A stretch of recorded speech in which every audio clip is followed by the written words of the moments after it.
Capítulo 13. Lago Azul. O Lago Azul é onde deságua o Rio Frio. Também é esse o nome da maior vila que se ergue nas suas margens. No início do reinado do rei Sagaz, o território que rodeia o lado nordeste do lago era famoso pelas suas searas e pomares. Uma uva característica do seu solo produzia um vinho com um aroma sem rival. O vinho do Lago Azul era conhecido por todos os 6 ducados e era exportado em caravanas até lugares tão longínquos quanto Vilamonte. Então vieram as longas secas e os incêndios iniciados por relâmpagos que a seguiram. Os fazendeiros e vinicultores da área nunca se recuperaram. Depois disso, Lago Azul passou a depender mais do comércio. A atual vila de Lago Azul é uma vila mercantil, onde as caravanas de Vara e dos estados de Calcede se encontram para negociar pelos bens do povo da montanha. Durante o verão, enormes barcaças navegam pelas plácidas águas do lago, mas no inverno, as tempestades que descem das montanhas afastam do lago a gente das barcaças e põem fim ao comércio aquático. O céu noturno estava limpo, com uma imensa lua cor de laranja pairando baixa. As estrelas eram confiáveis e segui a sua orientação, gastando alguns momentos me maravilhando, cansado por aquelas serem as mesmas estrelas que antes haviam brilhado sobre mim quando viajara para casa, para a Torre do Cervo. Agora me guiavam de volta às montanhas. Passei toda a noite caminhando, não depressa, não a um ritmo constante, mas sabia que quanto antes chegasse a água, mais depressa poderia aliviar as minhas dores. Quanto mais tempo passasse sem água, mais fraco ficaria. Enquanto caminhava, umedeci uma das bandagens de linho com o conhaque de dardo e esfreguei levemente o rosto. Verificara rapidamente os danos no espelho. Não havia dúvida de que perdera outra luta. A maior parte eram hematomas e cortes menores. Não esperava ficar com novas cicatrizes. O conhaque ardia nas múltiplas escoriações, mas a umidade suavizava um pouco as cascas, de modo a me permitir abrir a boca com uma dor mínima. Estava com fome, mas temia que a carne seca e salgada fosse acentuar a minha sede. Vi o sol erguer-se por cima da grande planície de Vara num maravilhoso conjunto de cores. O frio da noite atenuou-se e eu afrouxei o manto de dardo. Continuei a andar. Com a luz que aumentava, perscrutei com esperança o terreno. Talvez algum dos cavalos tivesse voltado para o poço, mas não vi rastros frescos, só as marcas de cascos de bordas esfareladas que tínhamos feito no dia anterior, já sendo devoradas pelo vento. Ainda era cedo quando cheguei ao escoadouro. Aproximei-me dele com cautela, mas o nariz e os olhos me disseram que estava abençoadamente deserto. Sabia que não podia contar com a sorte de ele ficar assim por muito tempo. Era um lugar de paragem regular para caravanas. A primeira coisa que fiz foi beber até mais não poder. Depois, houve um certo luxo em acender a minha pequena fogueira, aquecer uma panela de água e acrescentar-lhe lentilhas, feijões, cereais e carne seca. Coloquei em uma pedra perto da fogueira para deixá-la em fervura branda, enquanto me despia e lavava no escoadouro. Era raso em um dos lados e o sol quase aquecera a água. O meu ombro esquerdo ainda estava bastante dolorido quando o tocava ou movia, e o mesmo acontecia aos lugares escoriados nos pulsos e tornozelos, ao galo na nuca, ao rosto em geral. Abandonei a catalogação das minhas dores. Não iria morrer de nenhuma delas. Além disso, o que importava? O sol me secou enquanto tremia, sacudia a roupa dentro da água e estendia em uns arbustos.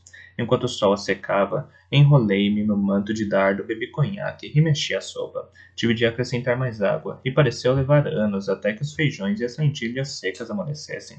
Sentei-me junto à fogueira, acrescentando-lhe ocasionalmente mais galhos ou bosta seca. Passado algum tempo, abri de novo os olhos e tentei decidir se estava bêbado, espancado ou incrivelmente cansado. Decidi que isso valia tanto a pena como catalogar as minhas dores. Comi a sopa tal como estava, ainda com os feijões um pouco duros. Bebi com ela mais conhaque. Não restava muito. Foi difícil me convencer a fazê-lo, mas limpei a panela e aqueci mais água. Limpei o pior dos meus cortes. Tratei-os como com unguento. Enfaixei os que podiam ser enfaixados. Um tornozelo tinha um aspecto ruim. Eu não podia me dar ao luxo de deixá-lo infectar. Ergui os olhos e vi que a luz do dia estava diminuindo. O dia parecia ter passado depressa. Com a energia que me restava, apaguei a fogueira. Fiz uma trouxa com os meus bens e me afastei do escoadouro. Precisava dormir e não queria correr o risco de ser descoberto por outros viajantes. Encontrei uma pequena depressão que era ligeiramente abrigada do vento por um arbusto qualquer com cheiro de alcatrão. Estendi o cobertor, cobri-me com o manto de dardo e me afundei no sono. Sei que durante algum tempo dormi sem sonhos. Depois tive um daqueles sonhos confusos em que alguém chama o meu nome, mas não consigo descobrir quem. Um vento soprava e o tempo estava chuvoso. Detestei o som do vento soprando, tão solitário. Então a porta abriu-se e Bronco apareceu à soleira. Estava bêbado. Senti-me ao mesmo tempo irritado e aliviado. Já esperava o seu regresso desde o dia anterior, e agora que ele estava ali, estava bêbado. Como se atrevia? Foi percorrido por um arrepio, um quase despertar, e compreendi que aqueles eram os pensamentos de Molly. Era com Molly que sonhava através do talento. Não devia fazê-lo. Eu sabia que não devia fazê-lo, mas naquele estado onírico sem limites, eu não tinha força de vontade para resistir. Molly levantou-se cuidadosamente. A nossa filha dormia nos seus braços. Tive um vislumbre de um pequeno rosto rosado e rechonchudo. Não o rosto enrugado e vermelho do recém-nascido que eu vira antes. Como era possível que já tivesse mudado tanto? Em silêncio, Molly levou-a para a cama e a colocou suavemente nela. Virou um canto da manta para manter a bebê quente. Sem se virar, disse em voz baixa. Estava preocupada. Você disse que voltaria ontem. Eu sei. Desculpe. Devia ter voltado, mas... A voz de Bronco estava rouca. Não havia ânimo nela. Mas ficou na vila e se embebedou. Concluiu Molly com frieza. Sim. Embebedei-me. Bronco fechou a porta e entrou na sala. Foi até a lareira para aquecer nela as mãos vermelhas. O seu manto pingava e o cabelo também, como se não se tivesse incomodado a puxar o capuz para cima enquanto caminhava para casa. Largou um saco perto da porta, despiu o manto ensopado e sentou-se rigidamente na cadeira junto à lareira. Inclinou-se para a frente para esfregar o joelho ruim. Não venha aqui quando estiver bêbada, disse Molly, seca. Não virei. Não estou bêbado. Eu sei que você se sente assim. Ontem eu estava bêbado. Hoje bebi um pouco, mais cedo, mas não estou bêbado. Agora não. Agora estou só cansado, muito cansado. Inclinou-se para a frente e botou a cabeça nas mãos. Nem consegue sentar-se direito. Eu podia ouvir a ira crescendo na voz de Molly. Nem sabe quando está bêbado. Bronco ergueu, cansado, os olhos para ela. Talvez você tenha razão, admitiu, chocando-me. Suspirou. Vou embora, disse ele. Levantou-se, estremecendo, quando colocou o peso na perna, e Molly sentiu uma pontada de culpa. Ele ainda estava com frio, e o barracão onde dormia à noite era úmido e cheio de correntes de ar. Mas ele causara isso a si mesmo. Sabia como ela se sentia a respeito de bêbados. Que um homem bebesse uma bebida ou duas, tudo bem. Ela mesma bebia um copo de vez em quando, mas entrar em casa cambaleando daquela maneira e tentar lhe dizer... Posso ver a bebê por um momento? Perguntou Bronco, em voz baixa. Parar a porta. Vi algo nos seus olhos, algo que Molly não reconheceu por não conhecê-lo bem o suficiente. E isso me cortou o coração. Ele estava sofrendo. Ela está bem ali, na cama. Acabei de fazê-la adormecer, disse. Ela está bem ali, na cama. Acabei de fazê-la adormecer, disse Molly, brusca. Posso segurá-la? Só por um momento? Não.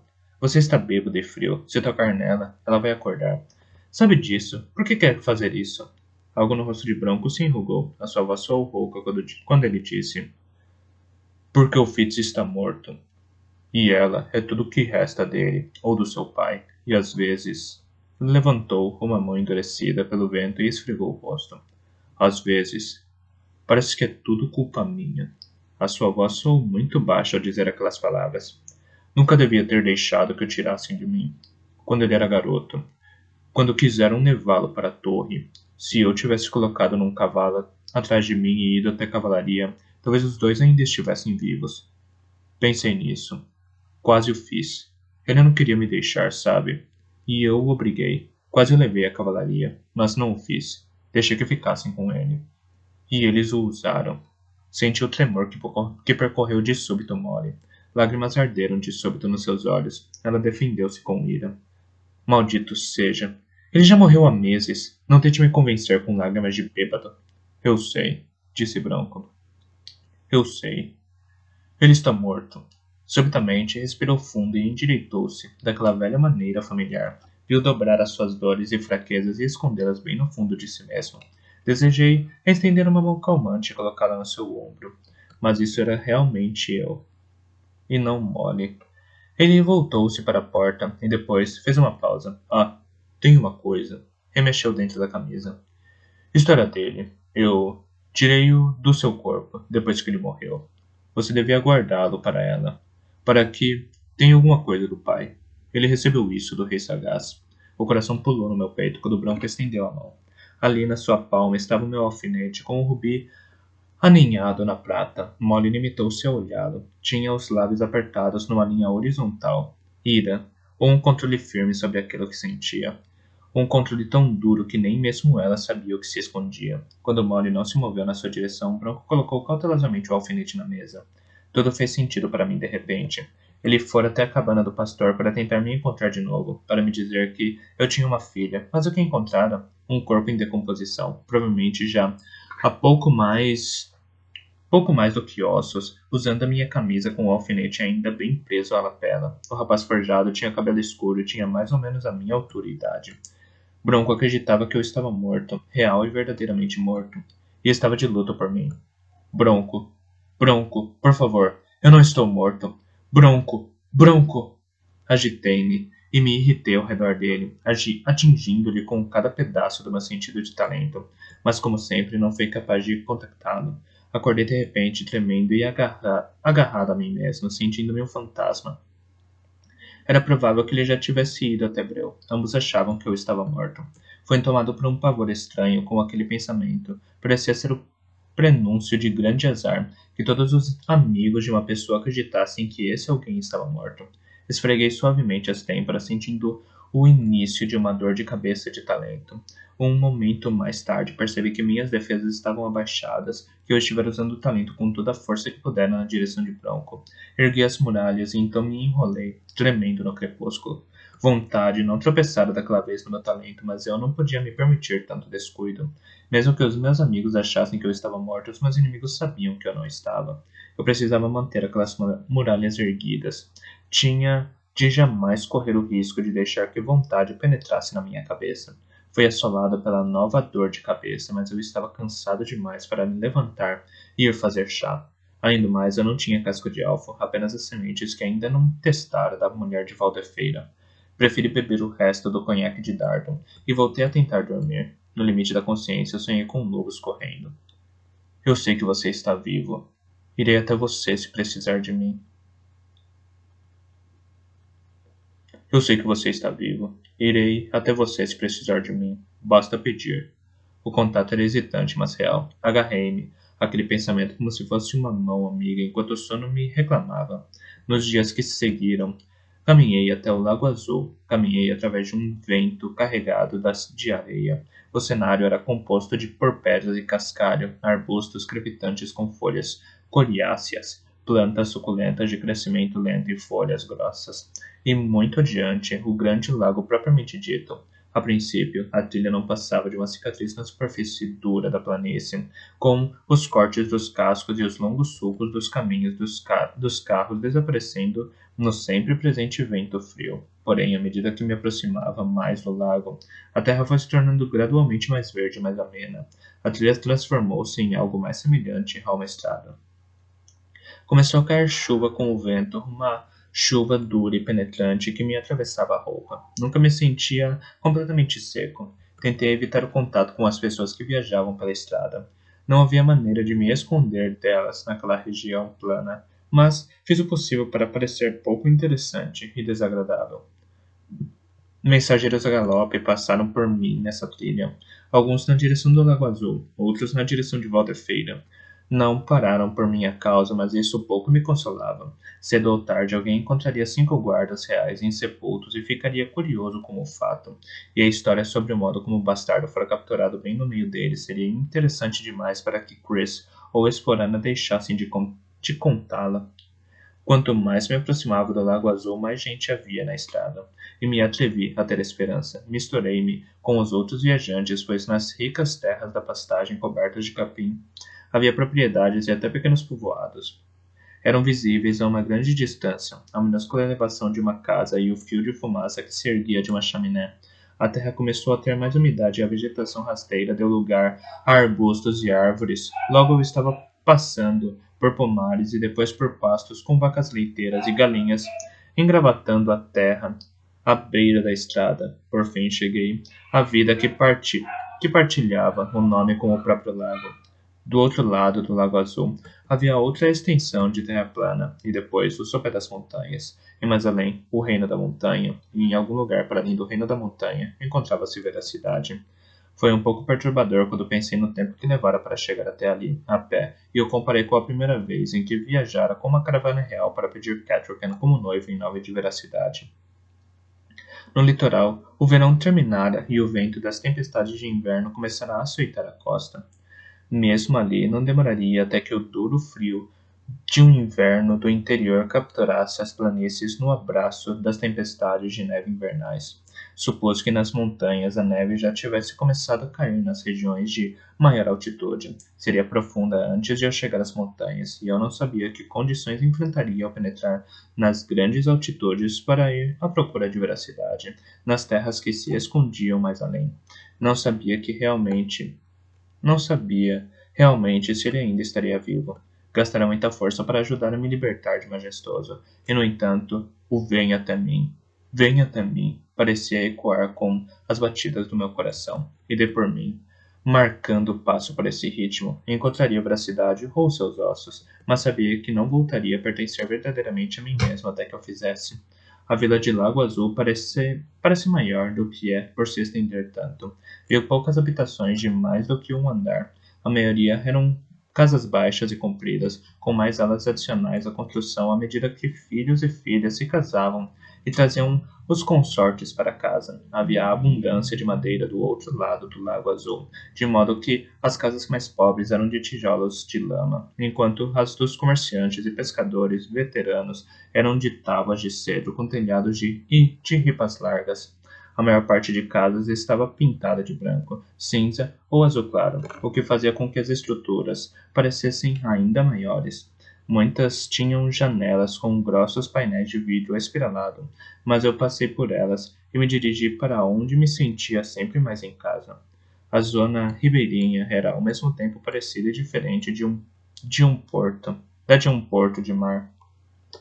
Não havia marés altas e baixas contra as quais lutar, só ondas empurradas pelas tempestades, de modo que muito mais casas e edifícios comerciais haviam sido construídos sobre estacas bem dentro do lago propriamente dito. Alguns pescadores podiam amarrar as suas embarcações literalmente aos degraus de suas casas, e outros entregavam o pescado a uma porta dos fundos para que o mercador de peixe o pudesse vender pela frente. Parecia estranho cheirar a água sem sal ou iodo carregados pelo vento. O cheiro do ar do lago parecia esverdeado e musgoso. As gaivotas eram diferentes, com asas de pontas pretas, mas no resto eram tão gananciosas e ladras como qualquer gaivotas que eu já vira. Havia também muito mais guardas do que eu gostaria de ter visto.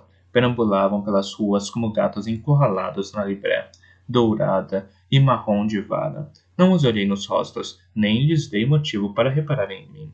Eu tinha um total de 15 peças de prata e 12 de cobre, a soma dos meus fundos com aquilo que Dardo levara na bolsa.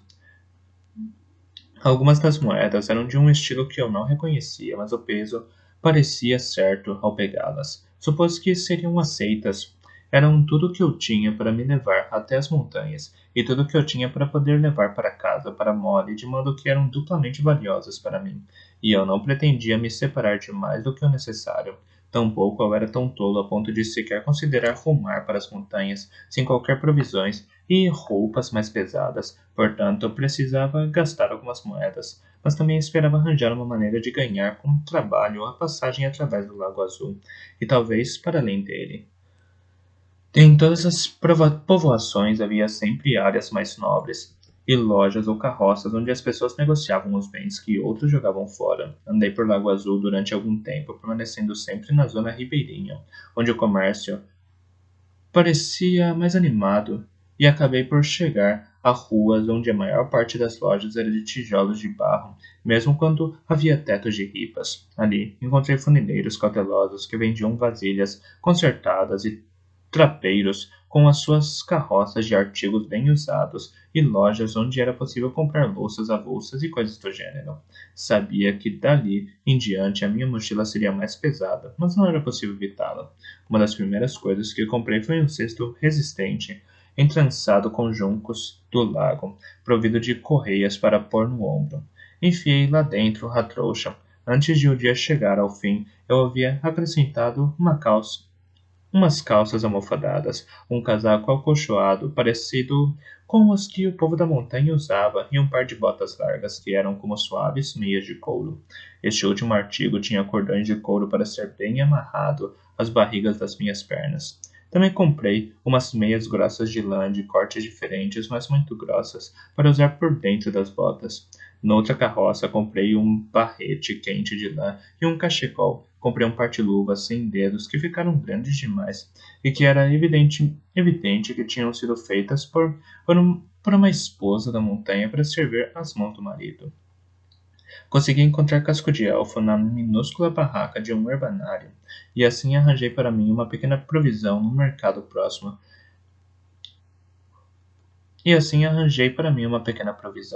No mercado próximo, comprei fatias de peixe seco e defumado, maçãs secas e pães achatados de uma massa muito dura que o vendedor me assegurou que não se estragariam, por maior que fosse a duração da minha viagem.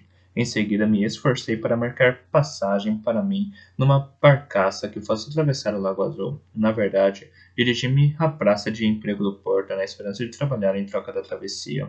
Rapidamente descobri que ninguém estava contratando.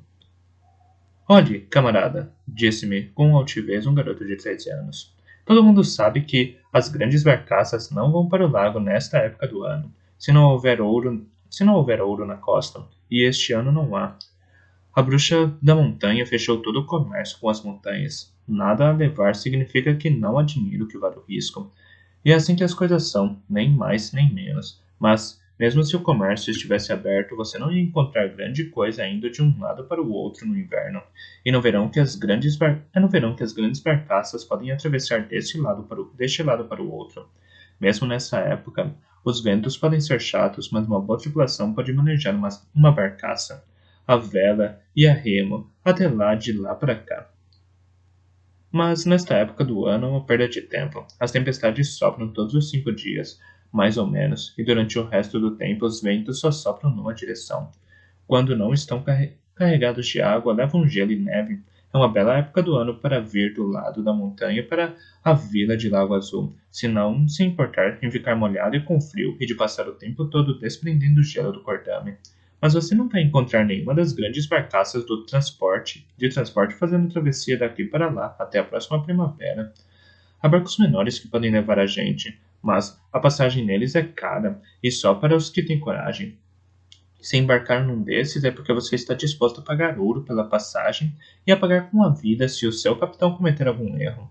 Você não parece ter dinheiro para tal coisa, homem, muito menos para pagar a tarifa do rei pela viagem. Ele podia ser um garoto, mas sabia do que falava. Quanto mais escutava, mais ouvia a mesma coisa. A bruxa da montanha fechara os passos e viajantes inocentes estavam sendo atacados e roubados por salteadores da montanha.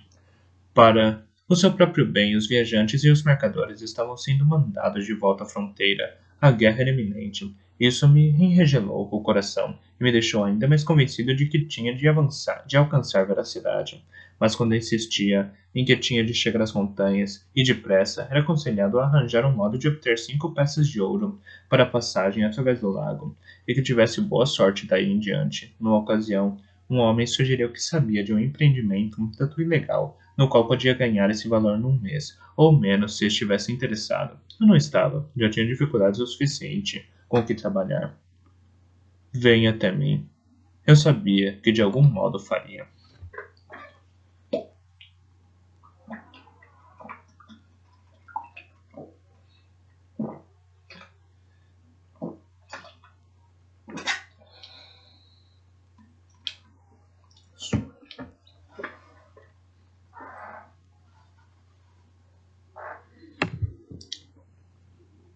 Descobri uma estalagem muito barata, em mau estado e cheia de correntes de ar, mas ao mesmo tempo, mais ou menos não cheirava muito a fumo.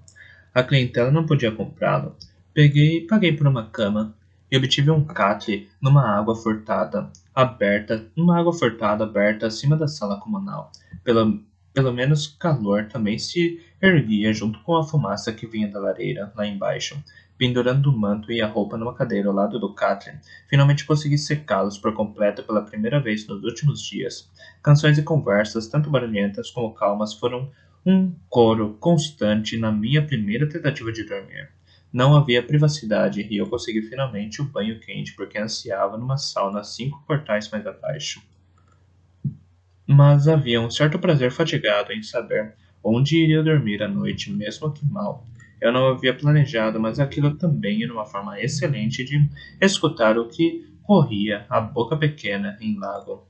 Na primeira noite que passei ali, aprendi muito mais do que desejava sobre um certo jovem nobre que engravidara não uma, mas 2 criadas, e sobre os detalhes íntimos de uma briga de taverna a 2 ruas de distância que deixara Jacó nariz vermelho sem a porção homônima da sua anatomia, que lhe fora arrancada a dentadas por Braço Torto, o escriba. No entanto, na segunda noite que passei na estalagem, houve um boato sobre 12 guardas do rei terem sido encontrados massacrados por salteadores a meio-dia de viagem da nascente de Jarnigão. Na noite seguinte, alguém fizera ligação e eram contadas histórias sobre os corpos terem sido atacados e comidos por uma fera. Achei bastante provável que carniceiros tivessem encontrado os cadáveres e tivessem se alimentado deles. No entanto, segundo o modo como a história era contada, tratava-se claramente de obra do bastardo da manhã, o qual se transformara num lobo para escapar dos seus grilhões de ferro frio e caíra sobre o destacamento inteiro à luz de uma lua cheia, para desencadear contra eles a sua violência selvagem. Pelo modo como o contador de histórias me descrevia, tive pouco receio de ser descoberto no meio daqueles homens. Os meus olhos não luziam vermelhos à luz da lareira, e as minhas presas não se projetavam para fora da minha boca. Sabia que seriam transmitidas outras descrições de mim, mais prosaicas. O tratamento que o majestoso me dera me deixara como com um conjunto singular de cicatrizes que eram difíceis de esconder. Comecei a compreender a dificuldade que Breu tivera em trabalhar com um rosto marcado pela varíola. A barba, que antes eu achara uma irritação, agora me parecia natural. Crescia em cachos crespos que me faziam lembrar a de veracidade, e era igualmente teimosa. Os hematomas e cortes que Dardo deixara no rosto já quase haviam desaparecido, embora o ombro ainda me doesse sem descanso no tempo frio.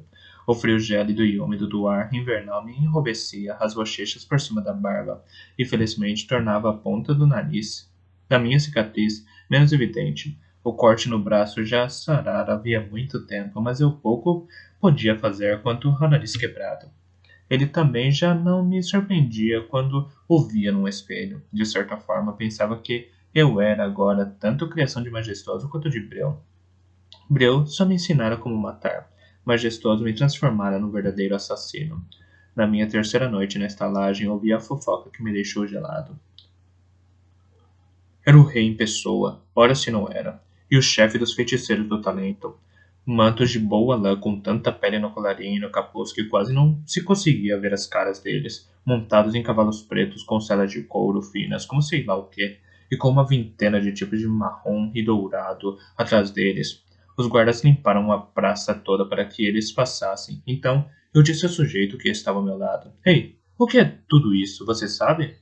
E ele me disse que o rei majestoso veio até a vila para ouvir com seus próprios ouvidos o que a bruxa da montanha tem andado fazendo conosco, e para pôr fim nisso.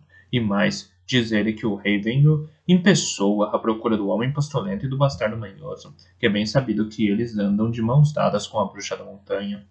Ouvi aquilo da boca de um mendigo, de olhos ramelosos, que ganhara dinheiro suficiente para pagar uma caneca de cidra quente e para bebê-la junto à lareira da estalagem.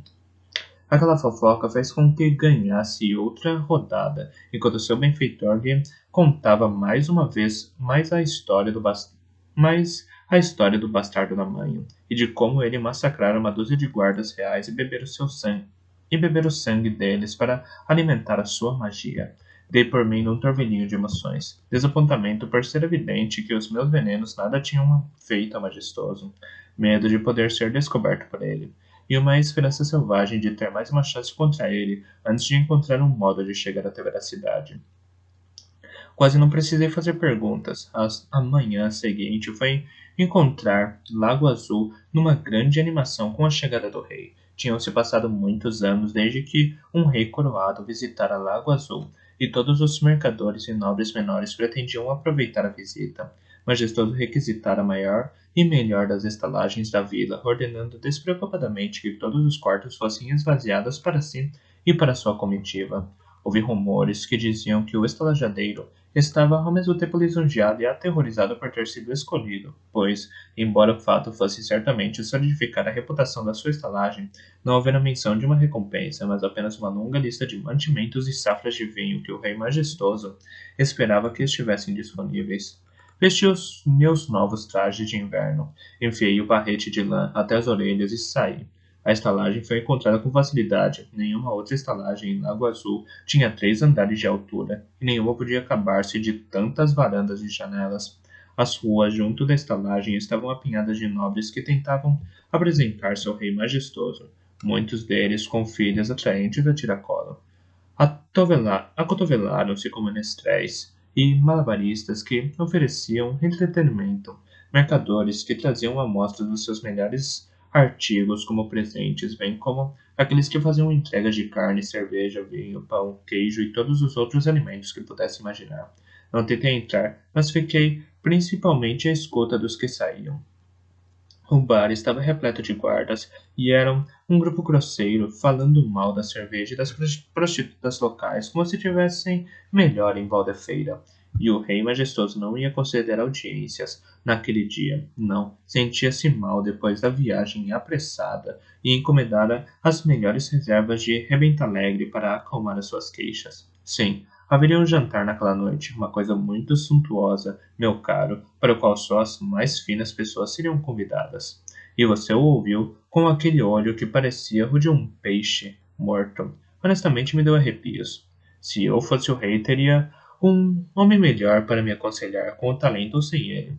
Era isto o que era dito por uma variedade de pessoas que saíam pela porta da frente ou pela de trás, e eu guardei tudo na memória, tendo também tomado nota de quais janelas da estalagem estavam protegidas com cortinas contra a breve luz do dia. Descansando, é? Eu podia ajudá-la a fazer isso. Mas aí encontrei o meu dilema. Algumas semanas antes eu teria simplesmente entrado sorrateiro na estalagem e teria feito o melhor que pudesse para cravar uma faca no peito de Majestoso.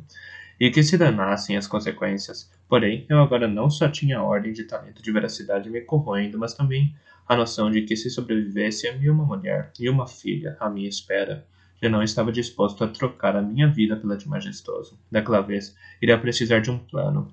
O ocaso foi me reencontrar no telhado da estalagem.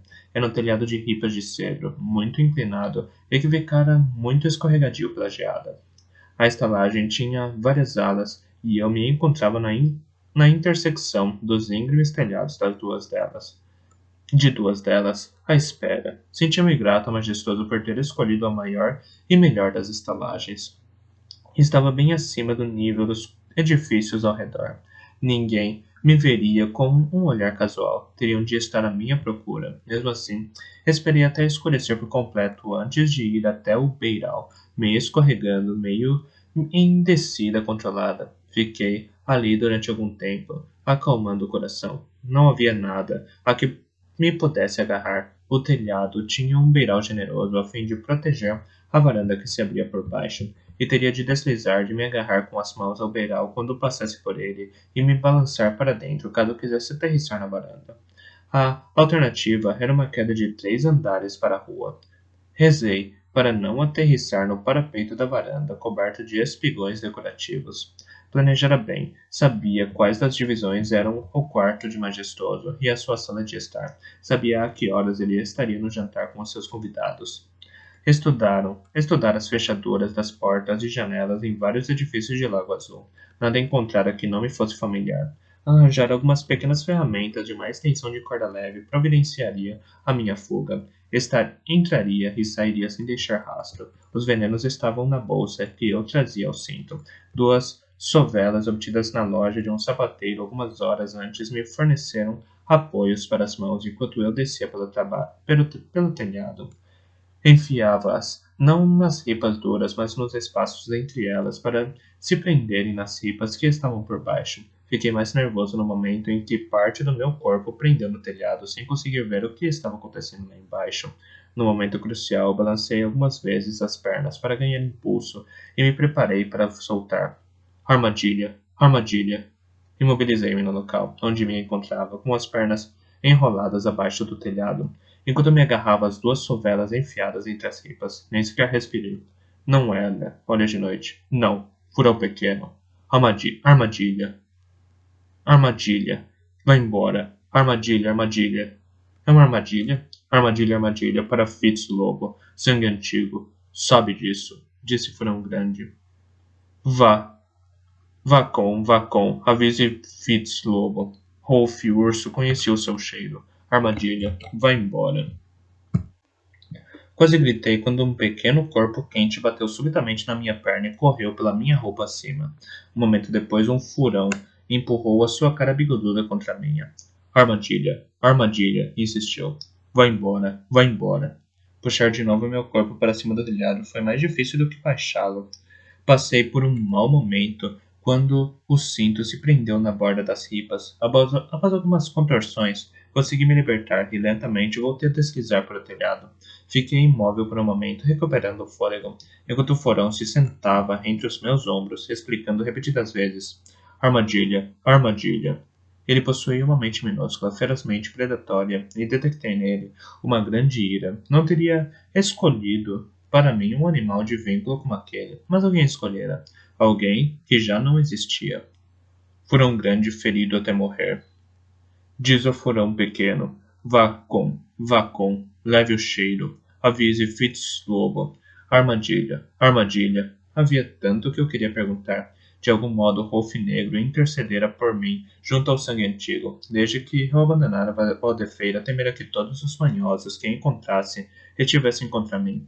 Mas alguém enviara aquela pequena criatura para me avisar, e ela mantivera-se fiel ao seu propósito, apesar de seu parceiro de vínculo estar morto. Tentei descobrir mais com ele, mas não havia muito mais naquela mente pequena. Uma grande dor e indignação perante o falecimento do seu parceiro de vínculo. Uma determinação de me avisar. Nunca ficaria sabendo quem fora Furão Grande, nem como ele descobrira aquele plano ou como seu animal de vínculo conseguirá esconder-se entre as coisas de vontade. Pois foi esse que ele me mostrou à espera, em silêncio, no quarto abaixo. Um olho. O armadilha, armadilha. Vem comigo? Propôs. Apesar de feroz, ele parecia pequeno e solitário. Tocar a sua mente com a minha era como ver o que restava de um animal dividido em 2. A dor afastava tudo da sua mente, menos a determinação. Agora havia apenas um lugar para mais uma coisa. Não. Vá com. Esconda-se nas coisas de um olho. Avise Fitz Lobo. Vá com. Descubra o odiador de sangue antigo. Esconde. Espera. Rodeador de sangue antigo dorme. Furão pequeno mata. Era um animal pequeno, com uma mente pequena, mas uma imagem de majestoso. O odiador de sangue antigo estava fixa nessa mente simples. Perguntei a mim mesmo quanto tempo Furão Grande levara para implantar aquela ideia com firmeza o suficiente para que ele a transportasse durante semanas. Então compreendi um último desejo. A pequena criatura fora quase enlouquecida pela morte do seu humano de vínculo. Aquela fora a última mensagem que Furão Grande lhe dirigira. Parecia uma incumbência inútil para um animal tão pequeno. Venha comigo, sugeri eu com suavidade.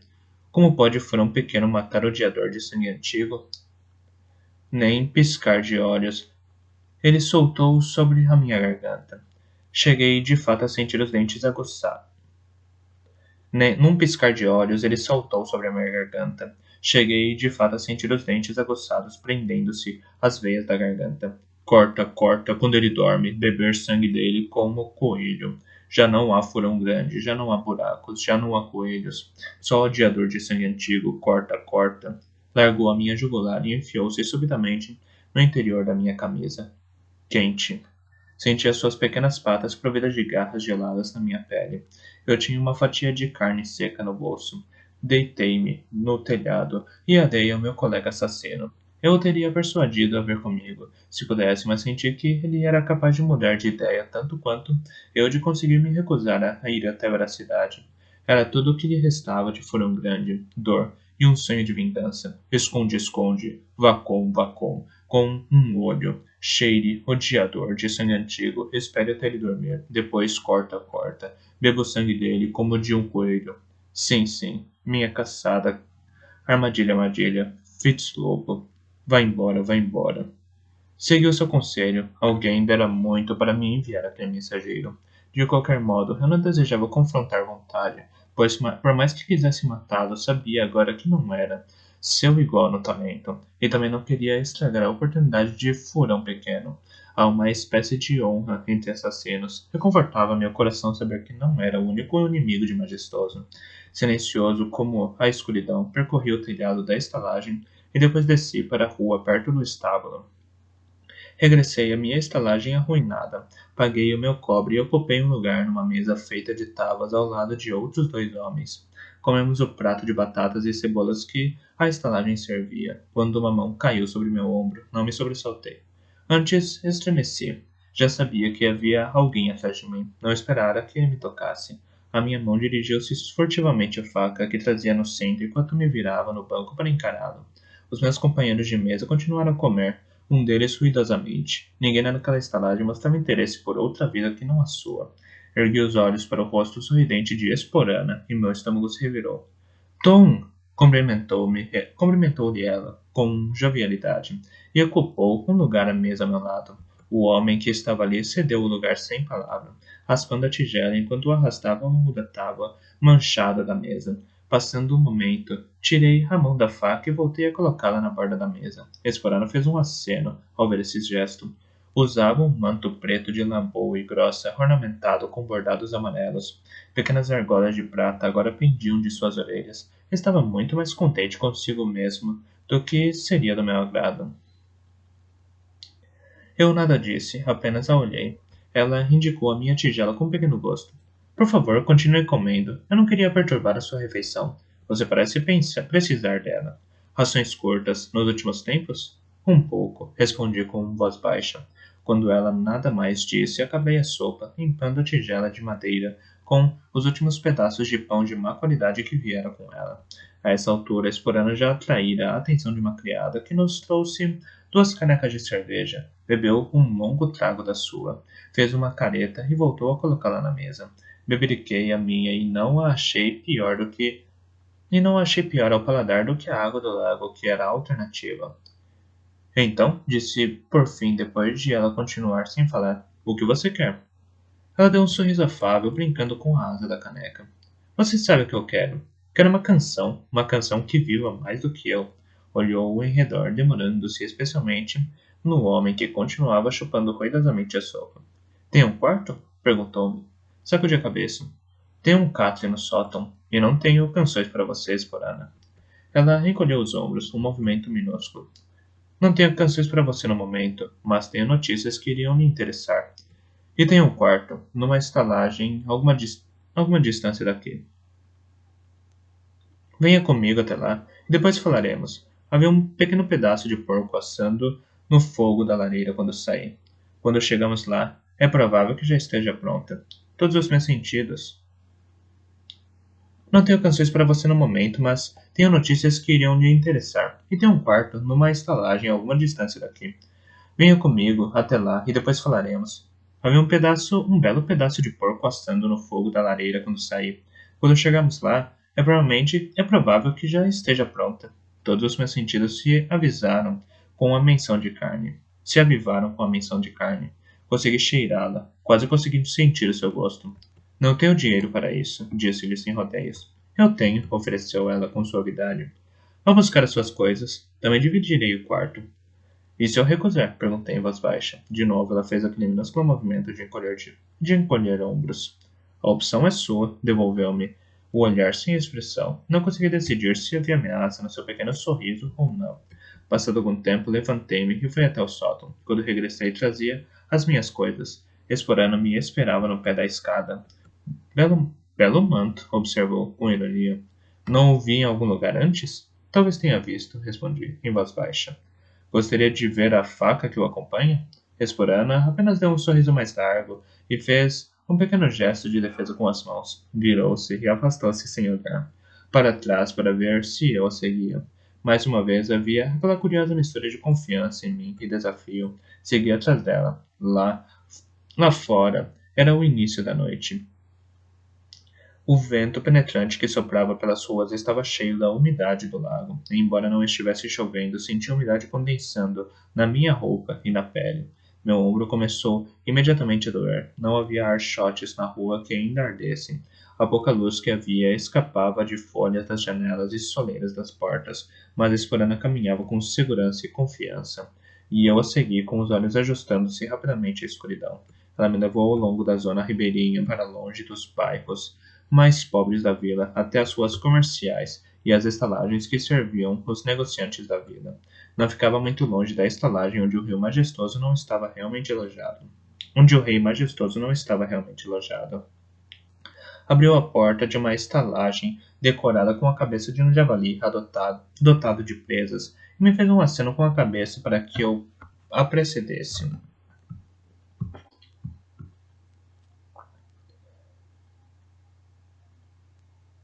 Foi o que fiz, mas com cautela, olhando bem em volta antes de entrar.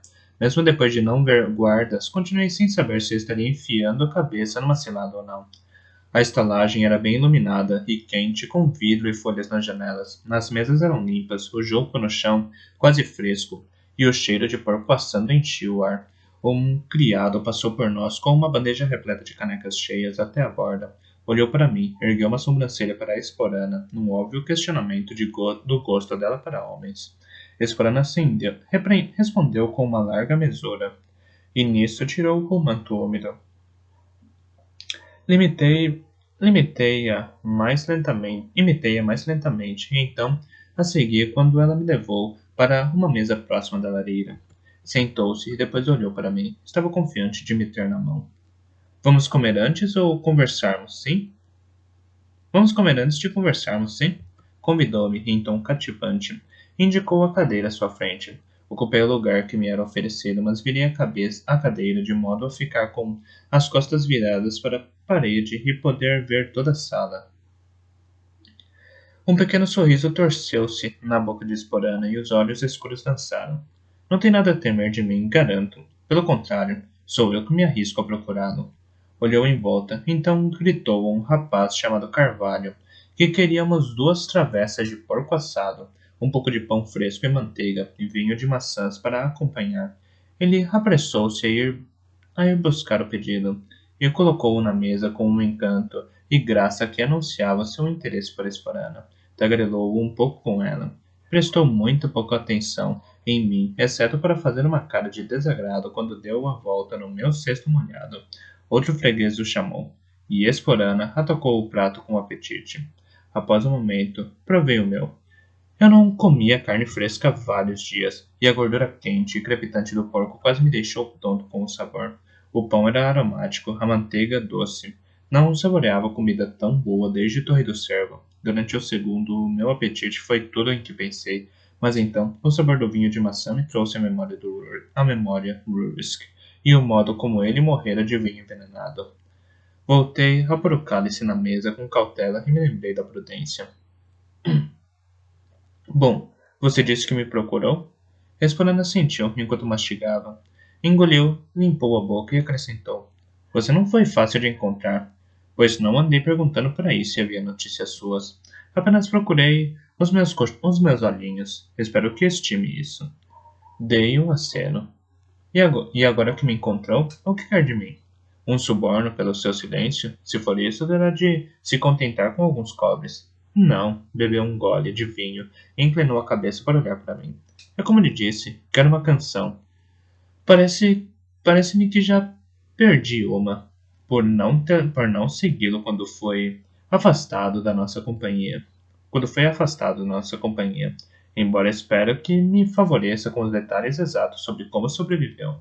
Inclinou-se para a frente, baixando o poder da sua voz treinada para um murmúrio confidencial. Não há maneira de lhe dizer a excitação que foi para mim quando ouvi que haviam encontrado aqueles 6 guardas mortos. E pensei que havia me enganado a seu respeito, entende? Realmente acreditei que eles tinham levado o pobre Tom, o pastor, como bode expiatório. O filho de cavalaria, eu disse a mim mesma, nunca seria levado de forma tão tranquila. Então o deixei ir e não o segui.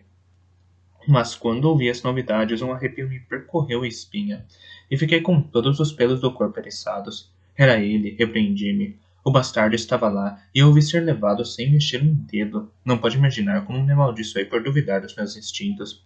Mas então decidi, bem, se eu sobrevivesse, você ainda viria até aqui. Você está a caminho das montanhas, não é? Apenas olhei para ela, um olhar firme que teria feito qualquer cavalariço de Torre do Cervo correr e tirado o sorriso do rosto de um guarda de cervo. Mas Esporano era um menestrel, cantores de canções nunca se deixavam desconcertar facilmente. Ela prosseguiu com a refeição, esperando minha resposta. Por que eu iria para as montanhas? Perguntei-lhe em voz baixa. Ela engoliu, bebeu um gole de vinho e depois sorriu. Não sei por quê. Para correr em auxílio de Catrican, talvez? Que seja o motivo, suspeito que haverá nele uma canção, não acha? Um ano antes, o encanto e sorriso dela poderiam ter me conquistado. Um ano antes, eu teria desejado acreditar naquela mulher cativante, e teria desejado como amiga. Agora, ela apenas me cansava. Era um estorvo, uma ligação a evitar. Não respondi a sua pergunta. Limitei-me a dizer: é uma época insensata para sequer pensar em ir para as montanhas. Os ventos estão com... Os ventos estão contra a viagem. Não haverá travessias de barcaças até a primavera, e o rei majestoso proibiu viagens e comércio entre seus ducados e as montanhas. Ninguém vai para as montanhas. Ela concordou com a cabeça. Ouvi dizer que os guardas do rei pressionaram 2 barcaças e as suas tripulações há uma semana, e as forçaram a tentar a viagem. Os corpos de pelo menos uma das barcaças vieram dar as costas. Vieram dar a costa. Homens e cavalos. Ninguém sabe se os outros soldados conseguiram atravessar ou não. Mas sorriu com satisfação e aproximou-me mais de mim enquanto abaixava a voz. Eu conheço um grupo que mesmo assim vai para as montanhas. Quem? Perguntei. Ela me obrigou a esperar um momento. Contrabandistas, proferiu a palavra em voz muito baixa. Contrabandistas? Perguntei eu com cautela. Fazia sentido. Quanto mais apertadas eram as restrições ao comércio, mais lucrativas eles se tornavam.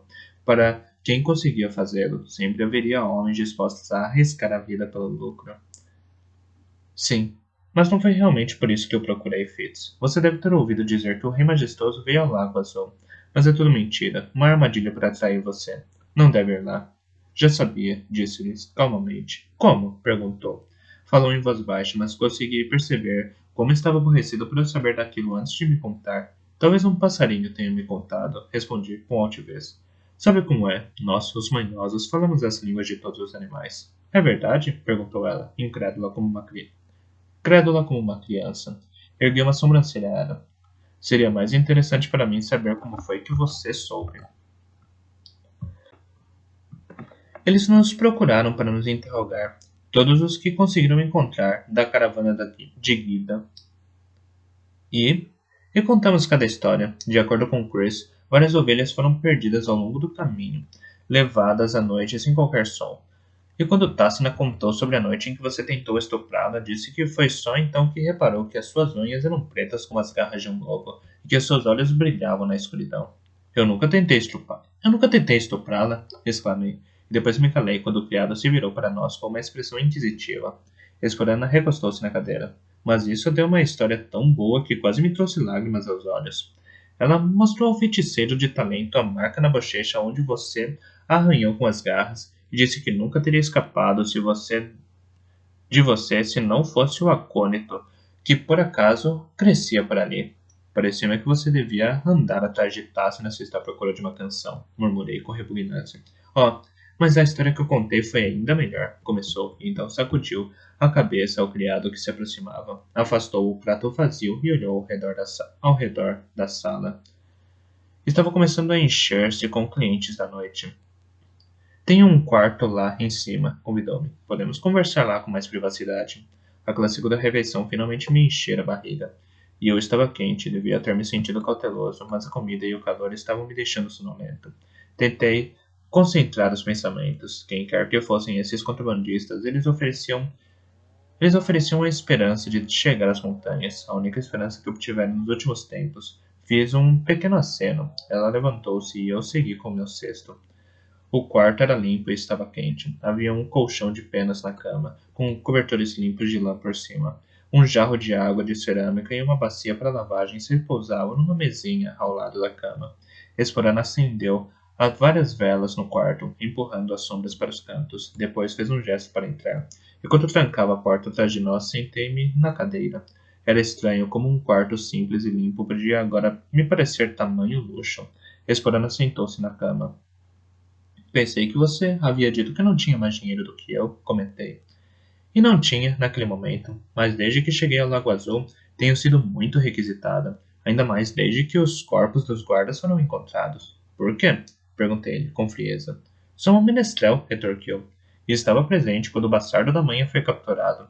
Acho que não consigo contar essa história bem o suficiente para valer uma moeda ou duas? Ah, entendo. Ponderei o que me contaram. E então perguntei, então, devo os meus brilhantes olhos vermelhos e presas às suas histórias? Ela bufou com desdém. Claro que não. Foi um baladeiro de rua qualquer que inventou isso. Depois parou e quase sorriu para si mesmo. Mas admito alguns adornos. Segundo o modo como eu conto a história, o bastardo de cavalaria era robustamente musculoso e lutou como um servo, um jovem no melhor dos seus anos, apesar do fato de o seu braço direito ainda ostentar as violentas marcas da espada do rei majestoso, e por cima do olho esquerdo tem uma madeixa branca tão longa como a de um homem. Foram precisos 3 guardas só para prendê-lo, e ele não parou de lutar mesmo quando o líder dos guardas lhe bateu com tanta força que fez saltar da sua boca os dentes da frente. Fez uma pausa e aguardou. Quando eu nada disse, pigarreou. Podia me agradecer por tornar um pouco menos provável que as pessoas o reconheçam na rua. Obrigado, suponho. Como Chris e Tassina reagiram a isso? Concordaram o tempo todo com a cabeça. A minha história só tornou as deles melhores, entende? Entendo, mas você ainda não me disse como ficou sabendo que era uma armadilha. Eles nos ofereceram dinheiro por você.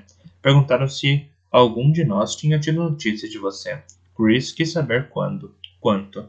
Tínhamos sido levados à sala de estar do próprio rei naquele interrogatório, para fazer com que nos sentíssemos mais importantes, suponho. Eles nos disseram que o rei se sentia doente após a sua longa viagem e que estava descansando no quarto ao lado.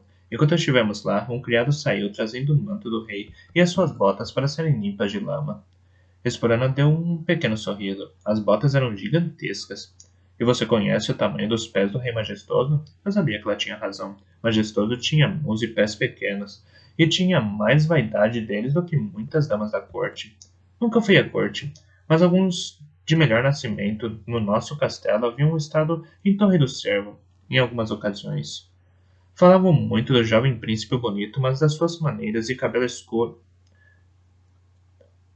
das suas boas maneiras e cabelo escuro e encaracolado, e dos seus pés pequenos e de como ele dançava tão bem com eles. Sacudiu a cabeça. Compreendi que não era majestoso o que estava naquele quarto. O resto foi fácil de deduzir. Eles tinham vindo a Lago Azul depressa demais após a morte dos guardas. Vinham à sua procura. Talvez, concedi. Estava começando a ter boa opinião da inteligência de Esporana. Fale mais dos contrabandistas. Como foi que ouviu falar deles? Ela sacudiu a cabeça, sorrindo. Se você fizer um acordo com eles, será através de mim, e eu farei parte deste acordo. Com eles... Como eles entram nas montanhas? Perguntei. Ela me olhou. Se fosse só um contrabandista, você contaria às outras pessoas o caminho que usaria? Então, encolheu os ombros. Ouvi fofocas que diziam que os contrabandistas têm um modo de atravessar o rio. Um modo antigo. Eu sei que antigamente havia uma rota comercial que subia o rio e depois o atravessava. Depois deixou de ser apreciada quando o rio se tornou tão imprevisível. Desde os grandes incêndios anos atrás, o rio tem cheias todos os anos. E quando enche, muda de curso, de modo que os mercadores regulares passaram a depender mais de barcos do que de uma ponte que pode ser intacta ou não. Que pode estar intacta ou não. Fez uma pausa para roer brevemente uma unha. Acho que houve uma época em que havia uma ponte a alguma distância rio acima, mas depois de o rio levá-la pelo quarto ano consecutivo, ninguém teve ânimo para reconstruí-la. Houve uma pessoa que me contou que no verão há uma jangada movida por cordas e que costumavam atravessar sobre o gelo no inverno.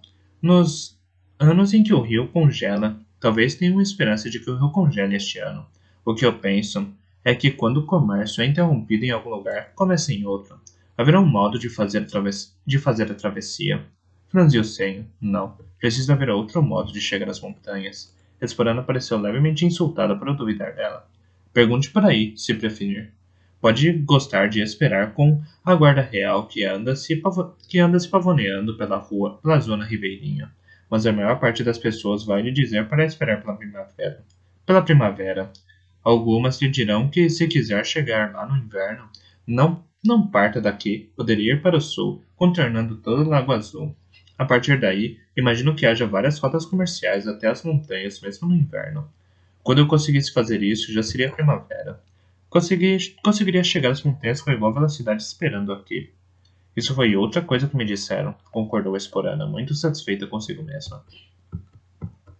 Inclinei-me para a frente e coloquei a cabeça nas mãos. Venha até mim. Não há maneiras próximas e fáceis de atravessar aquele maldito lago? Não. Se houvesse uma maneira fácil de atravessar, não haveria guardas ainda infestando o porto inteiro. Parecia não haver alternativa para mim. Onde encontrarei esses contrabandistas? Esperana deu um largo sorriso. Amanhã eu o levo a eles, prometeu. Levantou-se e espreguiçou-se. Mas esta noite tenho de ir até o Alfinete Dourado. Ainda não contei lá as minhas canções, mas ontem fui convidada. Ouvi dizer que os clientes deles podem ser bastante generosos com menestréis de viagem. Abaixou-se para apanhar a harpa bem enrolada. Levantei-me, enquanto ela pegava o seu manto ainda úmido. Também preciso ir andando, eu disse de modo educado. Por que não dorme aqui? Sugeriu ela. Há menos chances de ser reconhecido e muito menos bichos neste quarto. Um sorriso lhe torceu o canto da boca quando olhou para o meu rosto hesitante. Se eu quisesse vendê-la à guarda real, eu já poderia ter feito isso. Sozinho como está, Fitz Cavalaria, é melhor decidir confiar em alguém.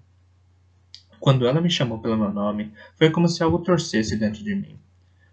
E, no entanto, por quê? Perguntei-lhe em voz baixa. Por que me ajuda? Não me diga que é a esperança de uma canção que pode nunca existir. Isso mostra como você compreende mal os menestréis, disse ela. Não há atração mais poderosa para nós do que essa, mas suponho que haja mais do que isso. Não sei. Sei que há. Levantou o olhar para mim, olhando-me diretamente nos olhos. Eu tinha um irmão mais novo, Gaio. Era um guarda estacionado na torre da Ilha da Armação. Viu você lutar no dia em que os salteadores atacaram. Deu uma gargalhada breve. Na verdade, você passou por cima dele. Você enfiou o machado no homem que tinha acabado de derrubá-lo e penetrou mais profundamente na batalha sem sequer lançar um olhar a ele. Ela me olhou pelo canto do olho. É por isso que canto o ataque da Torre da Armação, de uma forma um pouco diferente de todos os outros menestréis. Ele me contou a batalha, e eu canto você como ele o viu, um herói. Você salvou a vida dele. Afastou abruptamente os olhos de mim. Pelo menos por algum tempo. Morreu mais tarde, combatendo por servo. Porém, durante algum tempo, ele viveu por causa do seu machado. Parou de falar e colocou o manto sobre os ombros. Fique aqui, disse-me. Descanse. Só voltarei muito tarde. Pode ficar com a cama até que eu volte, se quiser. Saiu depressa para fora sem esperar resposta. Fiquei algum tempo imóvel, fitando a porta fechada. Fitos cavalaria, herói. Apenas palavras. Mas era como se ela tivesse trespassado algo dentro de mim com uma lança, como se tivesse me esvaziando. Me esvaziado de um veneno qualquer. E agora eu pudesse sarar. Foi a mais estranha das sensações. Durante um tempo, aconselhei a mim mesmo. Sentia realmente que podia fazê-lo.